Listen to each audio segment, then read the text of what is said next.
warahmatullahi wabarakatuh. Tabiun. Halo semuanya. Perkenalkan, saya Agus Susanti AMD dari bagian organisasi Sekretariat Daerah Kabupaten Tulang Bawang. Di sini, saya akan sharing informasi mengenai cara penginputan aplikasi Anjap ABK pada lingkup pemerintahan Kabupaten Tulang Bawang.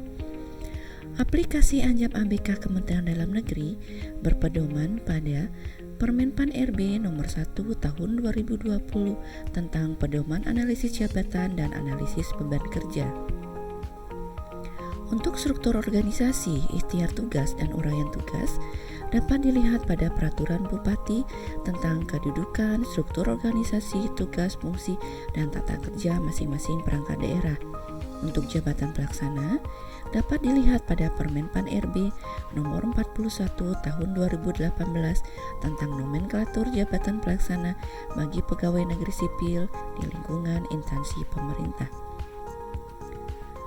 Link aplikasi adalah http://anjapabk.minsimona.kemendagri.go.id. Setelah kita masuk ke link aplikasi, akan muncul tampilan seperti ini berupa peta Indonesia. Selanjutnya, untuk login ke Kabupaten Tulang Bawang, pada peta kita klik Provinsi Lampung, lalu kita pilih Kabupaten Tulang Bawang. Setelah itu, masukkan username dan password. Di sini saya memberi contoh Kecamatan Gedung Meneng. Lalu klik sign in.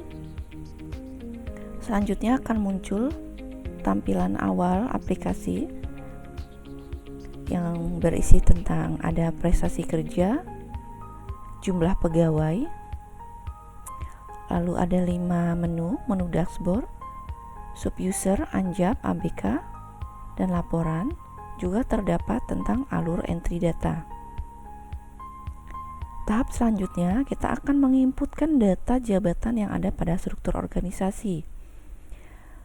Itu terdapat pada menu Anjap. Kita klik menu Anjap, akan muncul 4 submenu, yaitu entry data jabatan, entry data biodata, entry analisis jabatan, dan entry syarat jabatan. Yang pertama kita klik entry data jabatan. Untuk menambahkan jabatan, kita klik tombol add pada sebelah kanan nama perangkat daerah. Sesuai contoh saya di sini Kecamatan Gedung Meneng, kita klik tombol add. Akan muncul tambah data jabatan. Untuk jenis jabatan kita tetap tidak dirubah, yaitu jabatan pimpinan tinggi atau administrasi.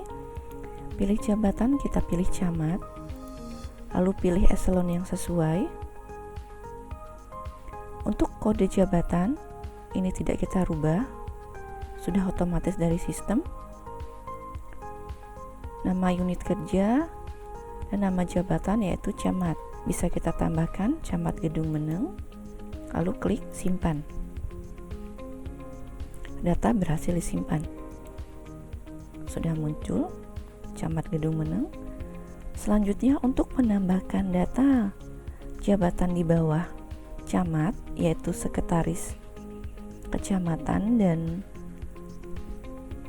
kepala seksi, tombol add yang kita tekan adalah tombol add yang berada pada sebelah kanan nama camat. Kita klik add. Jenis jabatan tidak dirubah, pilih jabatan, pilih sekretaris camat, pilih eselon yang sesuai,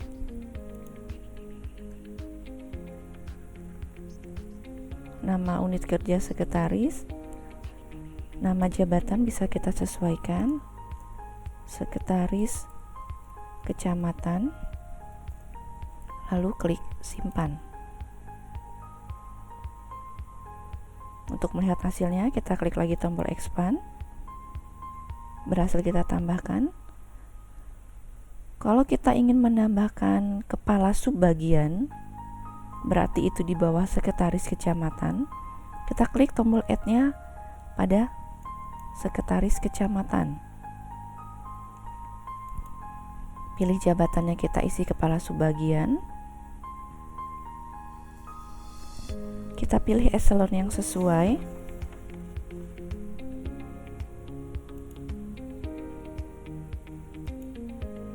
Kode jabatan tidak dirubah. Subbagiannya, kita isi subbagian yang sesuai. Yang pertama itu subbagian bina program. Kepala subbagian bina program.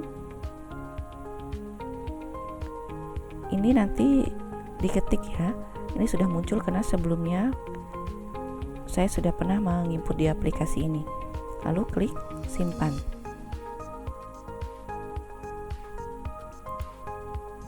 Misalkan ingin menambahkan lagi, kita klik lagi pada sekretaris kecamatan. Pilih jabatannya subbagian. Kita pilih eselon yang sesuai. Subbagiannya saya akan menambahkan subbagian umum kepegawaian dan keuangan. Ini kita ketik. Lalu kepala subbagiannya, kepala subbagian umum dan kepegawaian, bisa kita copy.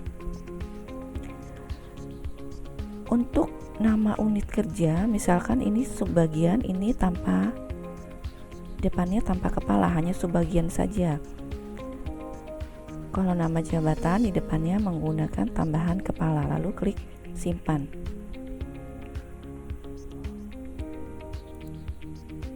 Sudah berhasil kita tambahkan. Kalau kita ingin menambahkan jabatan pelaksana, misalkan saya beri contoh pada subbagian umum kepegawaian dan keuangan, kita klik add-nya. Pada sebelah kanan nama kepala subbagian. Pilih jabatannya, kita pilih pelaksana. Untuk pilih eselon, ini kita pilih jabatan pelaksana. Kode jabatan biarkan saja. Nama unit kerja kita pilih yang sesuai. Tadi kan kita akan menginputkan pada subbagian umum dan umum kepegawaian dan keuangan. Jadi kita pilih unit kerjanya subbagian umum kepegawaian dan keuangan. Pilih nama jabatan, kita ketikkan di sini. Saya mau menginput pengadministrasi umum. Jadi saya ketik pengadministrasi umum.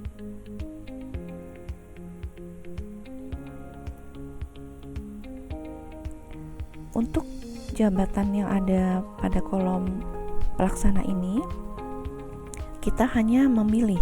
Jadi kita panggil jabatannya, lalu kita klik.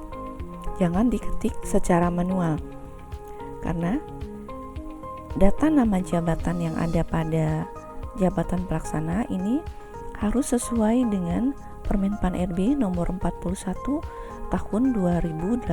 Jadi ini sudah otomatis datanya, kita hanya memanggil jabatan dan kita pilih.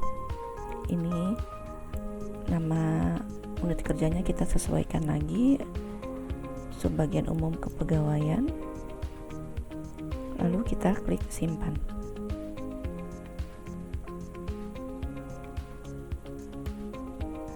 Di sini sudah berhasil saya tambahkan pengadministrasi umum. Kita selesaikan semua inputan data jabatan ini berdasarkan struktur organisasi yang ada pada perangkat daerah masing-masing. Saya sudah menambahkan semua data jabatan berdasarkan struktur organisasi yang ada. Seperti pada di bawah camat sudah saya tambahkan ada 5 kepala seksi. Lalu ada jabatan pelaksana di bawah jabatan kepala seksi pembangunan. Selanjutnya, setelah kita menginput seluruh data jabatan berdasarkan struktur organisasi, kita akan menginput data biodata. Itu adalah pada menu anjab. Kita klik menu anjab, lalu kita klik entry data biodata. Submenu entry data biodata itu berguna untuk menginputkan biodata pemangku atau pegawai yang ada pada masing-masing jabatan. Tetapi misalkan pada jabatan tersebut tidak ada pemangkunya atau kosong, itu data tidak perlu kita isi. Di sini saya akan memberi contoh data pada pengadministrasi umum. Pada sebelah kiri nama jabatan, kita klik tombol edit biodata. Lalu akan muncul form edit data pegawai. Ini kita ketik manual. Saya sebelumnya sudah pernah mengisi, jadi di sini saya tinggal mengklik saja. Kita isi nomor induk pegawai, nama pegawai, tempat lahir, tanggal lahir, lalu kita isi masa kerja jabatan, masa kerja keseluruhan, lalu ada kolom riwayat. Kolom riwayat ini berisi tentang riwayat jabatan pada pemangku jabatan tersebut. Kebetulan data ini adalah data CPNS atau pelaksana, jadi belum ada riwayat jabatannya. Ini saya biarkan kosong. Lalu tahun diangkat, tahun pensiun, pangkat atau golongan ruang kita isi yang sesuai. Pilih golongan ruangnya, kita pilih yang sesuai. Jenjang jabatannya kita pilih, lalu jurusan. Kalau pada jabatan pejabat struktural itu data edit data pegawainya hanya berisi satu, tapi kalau pada jabatan pelaksana itu lebih dari satu. Jadi misalkan pada jabatan pengadministrasi umum itu pegawainya berisi 2 orang, jadi data yang kita isi adalah 2. Pada kolom 1 kita isi datanya dengan lengkap, lalu di kolom 2 juga kita isi. Setelah diisi, kita klik simpan biodata. Selanjutnya kita ke submenu entry analisis jabatan. Pada submenu anjab kita klik lagi, lalu kita klik entry analisis jabatan. Kita pilih jabatan yang akan kita isi. Di sini saya melanjutkan contoh yang tadi, pengadministrasi umum. Kita klik pada sebelah kiri tombol edit analisis.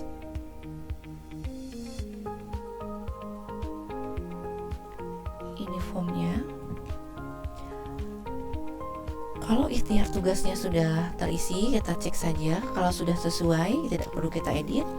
Kalau belum sesuai, kita edit, kita sesuaikan.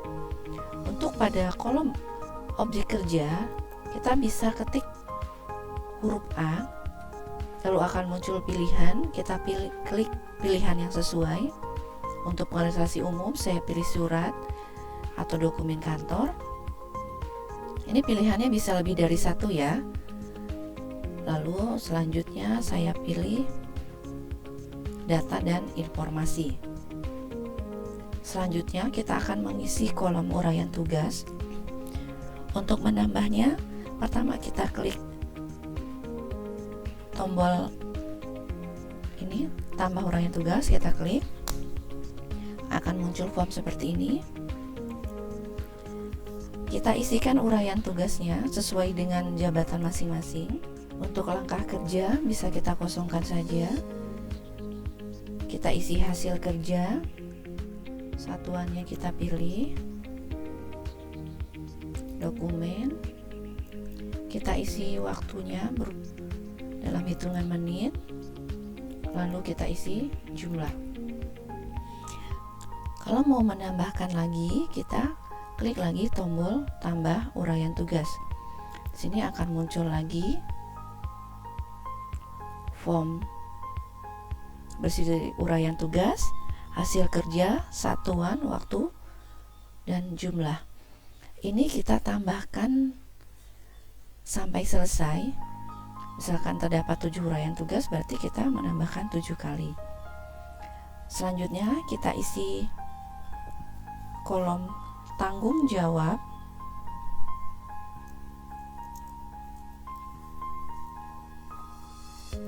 Misalkan kolom ini isinya lebih dari satu, bisa kita beli tanda min atau bisa kita beli nomor supaya terlihat rapi.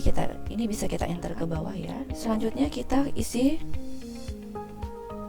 kolom wewenang. Selanjutnya ada data perangkat kerja.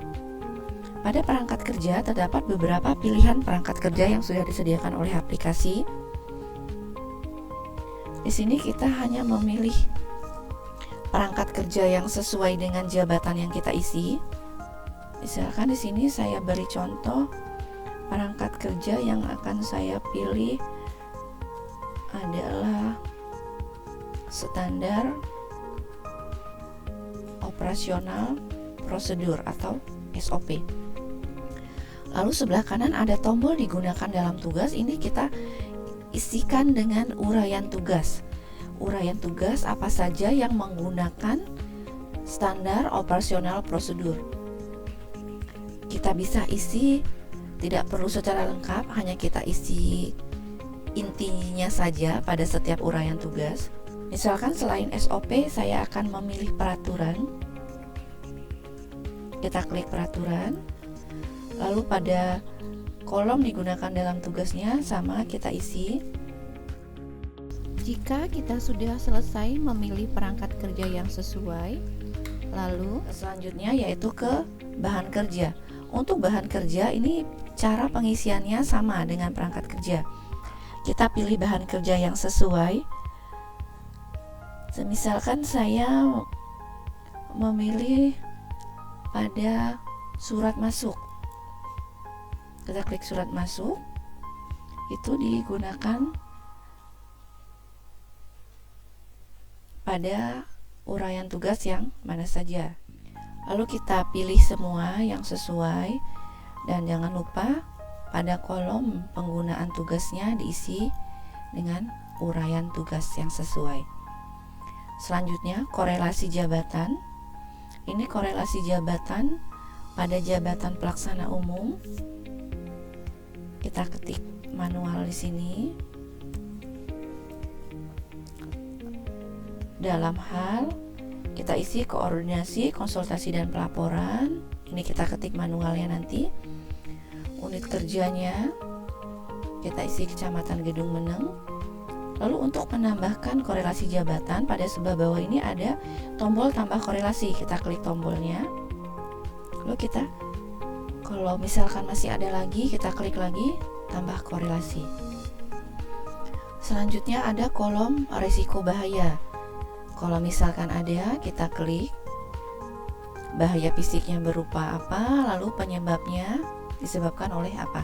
Kalau misalkan tidak ada, bisa kita tulis saja tidak ada. Lalu kondisi lingkungan kerja. Selanjutnya ini ada kolom rekomendasi dan butir informasi. Kalau misalkan tidak ada, ini kita kosongkan saja dua kolom ini.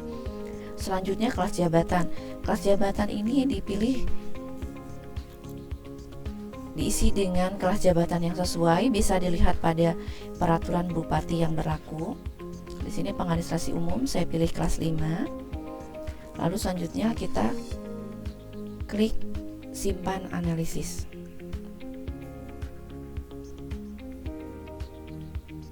Data berhasil disimpan. Setelah kita mengisi data analisis jabatan, selanjutnya kita mengisi syarat jabatan. Kita klik menu anjab, lalu kita pilih entry syarat jabatan. Kita klik expand, lalu kita pilih jabatan yang akan kita isi. Kita pilih pengadministrasi umum. Kita klik sebelah kiri ini edit syarat jabatan. Akan muncul form edit syarat jabatan. Untuk pengetahuan kerja, di sini kita ketik lalu kita pilih jabatan yang sesuai. Kita panggil kata kuncinya. Misalkan untuk pengadministrasi umum, saya panggil kata kuncinya arsip. Kita pilih pengarsip kearsipan dan ketatausahaan. Lalu keterampilan kerja saya pilih komputer. Di sini mengoperasikan komputer. Untuk pengetahuan kerja dan keterampilan kerja ini pilihannya bisa lebih dari satu. Lalu selanjutnya pengalaman kerja. Bila tidak ada, kosongkan saja. Lalu kita pilih bakat kerja yang sesuai. Di sebelah kanan ini ada penjelasannya secara rinci. Bisa kita baca, lalu kita pilih yang sesuai. Temperamen kerja. Ini kita pilih juga. Lalu minat kerja, saya pilih sosial. Upaya fisik, saya pilih berdiri, berjalan, duduk. Lalu selanjutnya berbicara, mendengarkan, melihat. Lalu pilihan selanjutnya tingkat hubungan pemegang jabatan dengan data. Selanjutnya tingkat hubungan pemegang data dengan orang.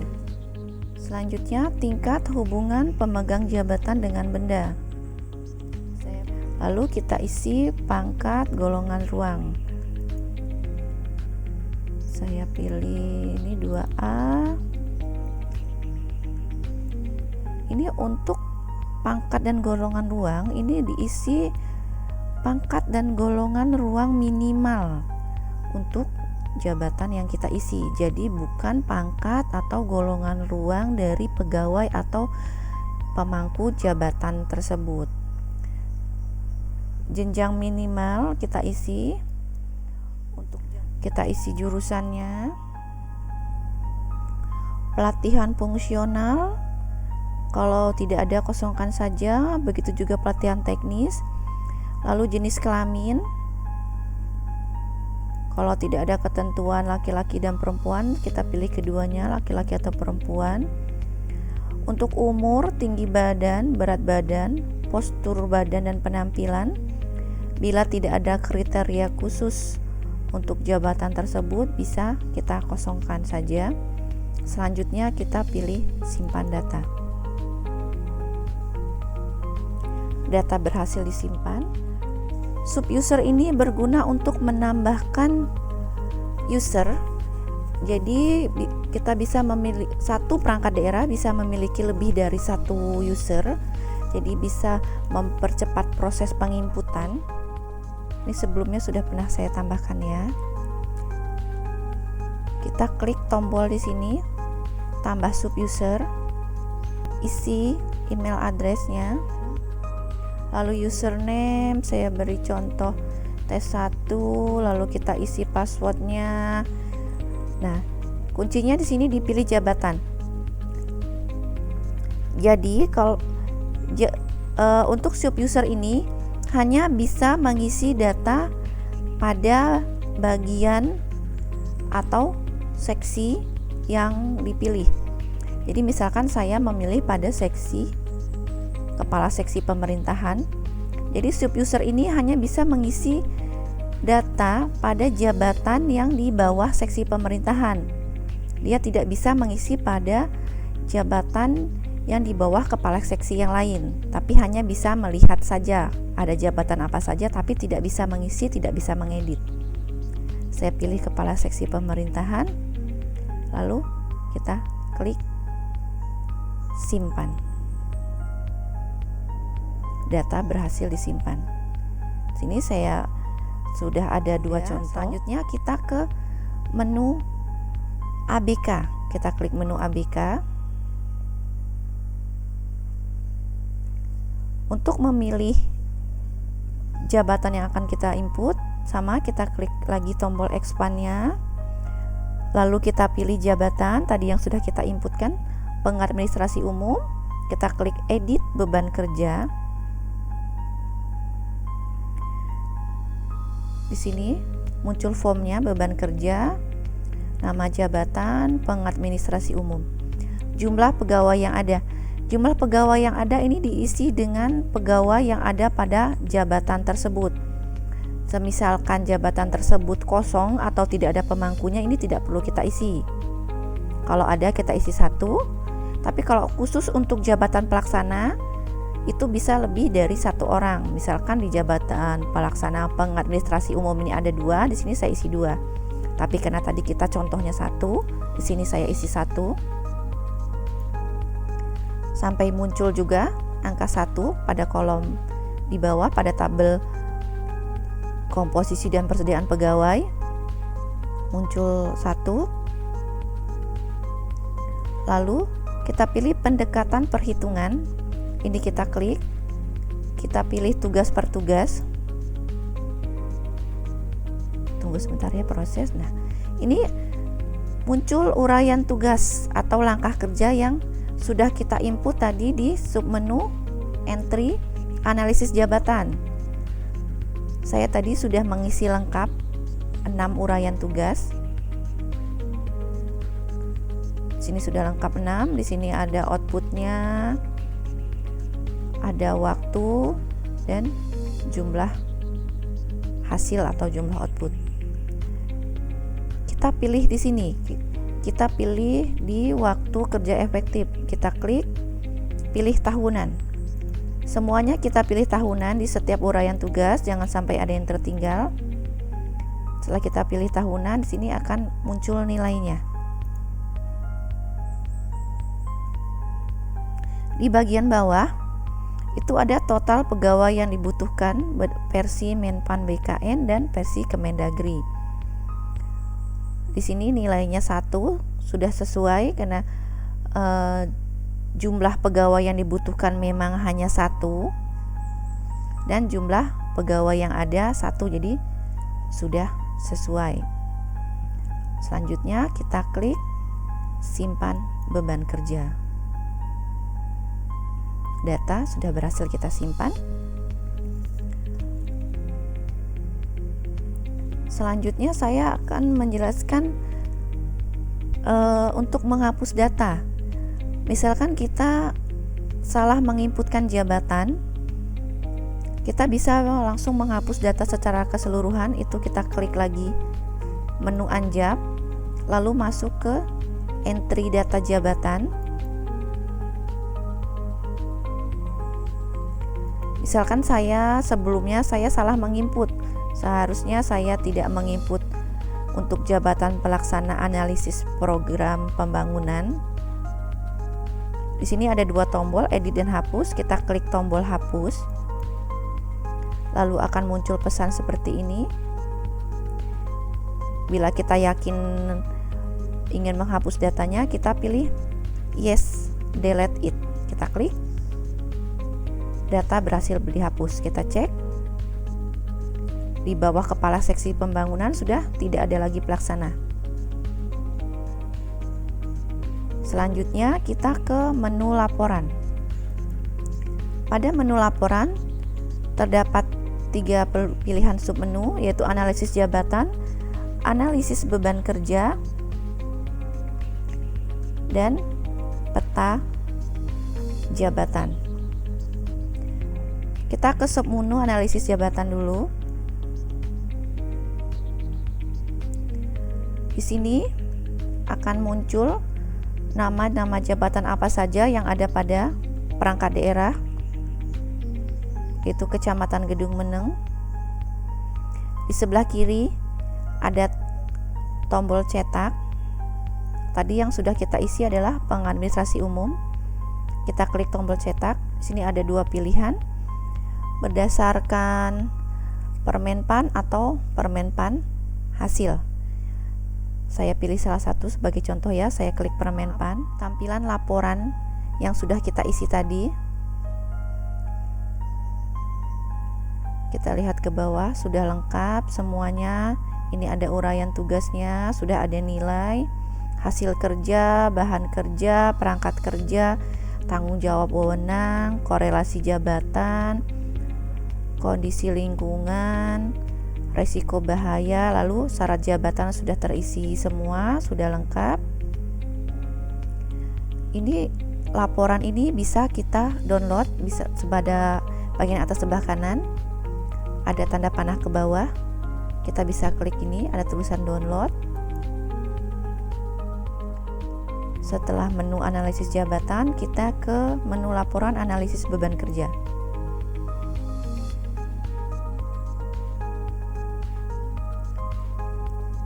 Pada sebelah kiri ini ada tombol cetak. Bisa kita klik sebelah kiri pada nama perangkat daerah Kecamatan Kedung Meneng. Kita klik cetak, lalu pilih Permendagri. Akan terdownload file dengan format Excel. Ini bisa kita buka ya, kita open. Di sini bisa terlihat file Excel-nya. Jadi ini data jabatan yang sudah saya isi tadi. Lalu ini pengadministrasi umum yang sudah saya isi. Jadi saya besarkan sedikit. Bisa kita lihat kalau misalnya kita sudah selesai mengisi, sini ada jumlah kebutuhan pegawai 1,06. Ini berdasarkan nilai pada menu ABK yang kita isi tadi. Ini jumlah pegawai yang ada 1. Setelah kita mendownload ini laporan ABK, selanjutnya saya akan menjelaskan laporan yang terakhir, yaitu laporan peta jabatan. Pada peta jabatan akan muncul ini nama perangkat daerah, lalu kita klik peta jabatan. Ini berdasarkan tadi data jabatan yang kita isi. Saya beri contoh pada pengadministrasi umum ya, saya besarkan sedikit biar kelihatan bacaannya. Nah, ini pada pengadministrasi umum sudah saya isi. KLS ini adalah kelas jabatan. Jadi kalau sudah sesuai tadi kita isi 5. Lalu ada B. B ini adalah jumlah pegawai yang ada. Jadi tadi kan saya sudah isi 1. Di jumlah pegawai yang ada 1. Lalu K ini adalah kebutuhan pegawainya. Kita kembali ke menu dashboard. Di sini bisa kita lihat untuk jumlah pegawai yang ada tahun 2021 baru terisi 1 orang karena saya memang baru mengisi 1. Jadi pada kolom hitam ini jumlahnya itu harus sesuai dengan jumlah pegawai yang ada pada perangkat daerah masing-masing. Mengisinya dari mana tadi? Dari data biodata dan dari pada menu ABK. Demikianlah informasi yang bisa saya sampaikan. Semoga bermanfaat dan dapat membantu dalam proses penginputan data ancaman ABK di Kabupaten Tulang Bawang ke aplikasi e-Ajab ABK Kementerian Dalam Negeri. Mohon maaf bila terdapat kekurangan. Terima kasih. Wassalamualaikum warahmatullahi wabarakatuh.